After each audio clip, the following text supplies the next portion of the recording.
Olá pessoal, aqui é o professor Martins. Estou gravando o segundo vídeo de hoje, que tem alguma explicação continuada, né, do que a gente estava falando. Nós estávamos falando no outro vídeo sobre a questão da metáfora libertária do balde dos caranguejos, e aqui a gente vai falar um pouquinho mais vamos dizer assim, desse balde, né. Então tem uma frase clássica do Tácito, né, que era um historiador romano, que era responsável assim por trabalhar alguns aspectos intelectuais, né, da construção prévia do Império, e tinha uma função estratégica muito grande. E ele tinha uma frase muito que pode ser muito utilizada até os dias de hoje, né? Se quiser saber quem controla você, é só observar a quem você não pode criticar.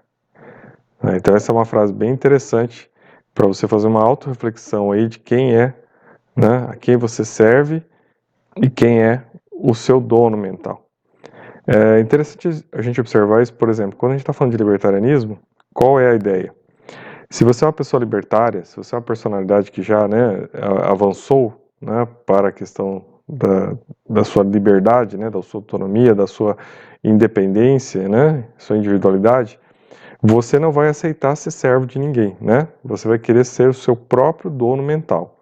Então esse é um grande desafio, né? Porque a partir do momento que você determina que esse é seu caminho, que você não vai mais aceitar as imposições, que você não vai mais aceitar, né, as servidões mentais, você tem que começar então a fazer esse pente fino sobre sobre os seus posicionamentos, para ver aqueles posicionamentos que são realmente seus, que são objetivos de uma reflexão, aqueles posicionamentos que não são seus, são de outras pessoas, mas que você adere porque você concorda, porque há ali um pensamento correto, um princípio da não agressão, o respeito à liberdade alheia, a liberdade dos demais, a propriedade alheia.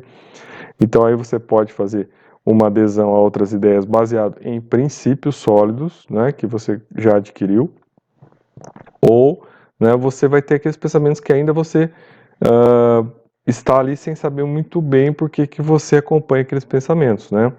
Então, assim, é sempre bom, importante olhar para tudo que é algo estético, né?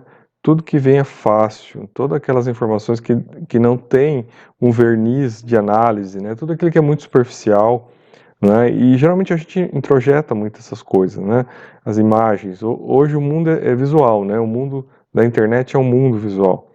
Só que a gente acaba introjetando coisas que não necessariamente são as melhores, né? São coisas que a gente pega nesse fluxo das informações, mas a gente não reflete o que são essas coisas que a gente está pegando. E daí a chamada para que a gente faça uma análise, um pente fino, né? Se a gente realmente quer ser dono da nossa mente e não servo mais de ninguém. Então aí nós temos que fazer né, sair das superficialidades. Eu acho que a questão toda está em sair das superficialidades, porque as superficialidades é que nos amarram, né, a ideias que foram construídas por outras pessoas e a gente não entende o que está acontecendo.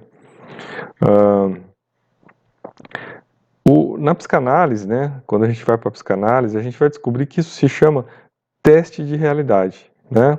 Então, na psicanálise tem um chamado teste de realidade, que é o quê? Quando você quer tirar a pessoa do mundo da fantasia, né, que ela está defendendo algo que é fantasioso, você tenta, com perguntas, né, focadas em questões de realidade, em fatos objetivos, né, que não podem ser distorcidos, que a pessoa faça um posicionamento sobre eles, né, e coloque em xeque aquilo que ela está pensando no mundo fantasioso dela, né?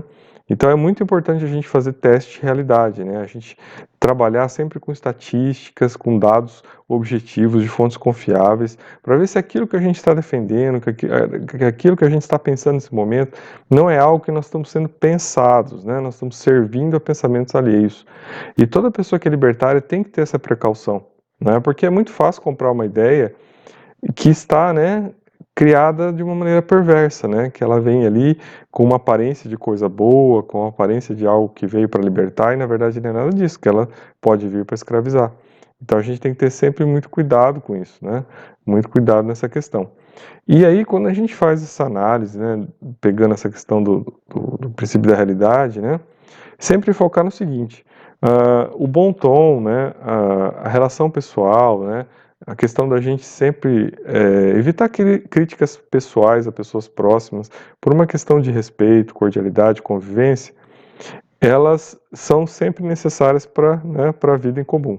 Nós não estamos falando, então, de você sair por aí criticando todo mundo, questionando todo mundo, colocando todo mundo contra a parede com seus defeitos. Todos nós temos defeitos e qualidades, então não é por aí que a gente analisa essa situação. A gente analisa essa situação em relação a pessoas públicas e políticas, né? Então, assim, existe alguma pessoa pública e política que você não pode criticar, né? Se você criticasse essa pessoa que você acha que não pode criticar, o seu grupo próximo iria criticar você e por isso você tem algum receio? Se você responder essas duas perguntas, né? A primeira pergunta de um cunho mais subjetivo. Existe tal pessoa pública que eu não quero criticar, não posso criticar, não devo criticar, né? A pessoa pública eu estou falando, uma pessoa do seu convívio. E aí a segunda pergunta, mais objetiva. Se você fizer uma crítica a essa pessoa, o seu grupo proximal irá lhe criticar, admoestar e até possivelmente se afastar de você? E aí você vai ter pistas, né, bem interessantes para você avaliar essas questões inconscientes de servidões de quem é dono da sua mente.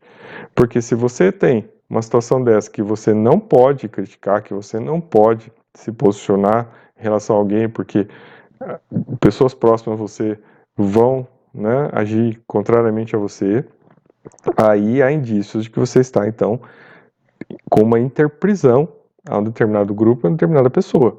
Algo que necessariamente deveria ser revisado para você o mais rapidamente possível, né? O grande problema disso, né, é que quando você abre mão da sua individualidade, né, estou falando no campo social, no campo político, para aderir a um grupo de controle, né, isto é bom na medida em que esse grupo coopera para o melhor, né? Um grupo que é aberto, um grupo que permite a crítica, a troca de ideias, aí é bom, é interessante. Agora, a partir do momento que esse grupo exige que você tenha uma anulação da sua personalidade, que você não possa se manifestar, né, estabelecendo críticas, né, sem estar vestindo, né, uma canga, então aí você tem que abrir os olhos para isso, porque isso é um teste de realidade para você ver que esse grupo aí não está sendo bom para você, né? E há uma servidão mental aí a um dono da sua mente, né? Então abra os olhos quanto a isso, faça a sua própria análise. Só vamos fechar aqui essa pequena aula, lembrando que libertários defendem, né, o direito de todas as pessoas serem gados, serviçais e até escravos sexuais, né, de quem quer que seja. Esta é uma opção individual. Se você fizer isso com consciência, com maturidade, né, com adultidade, isso é um problema seu, né? Seja de político, de grupo político que você queira, isso não é um problema, né, do coletivo, é um problema individual. A questão toda é que você tem que fazer isso com consciência, com clareza, né, admitir a sua submissão e vestir publicamente a sua canga. Se você fez isso, parabéns, é a sua escolha, ninguém tem nada com isso.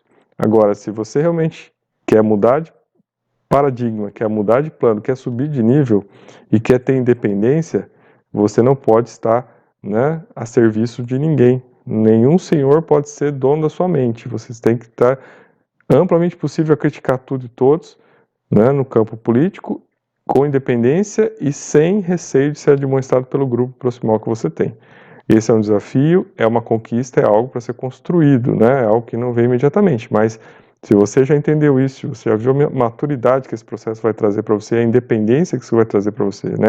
Em termos também de liberdade, você com certeza vai aos poucos investir nisso.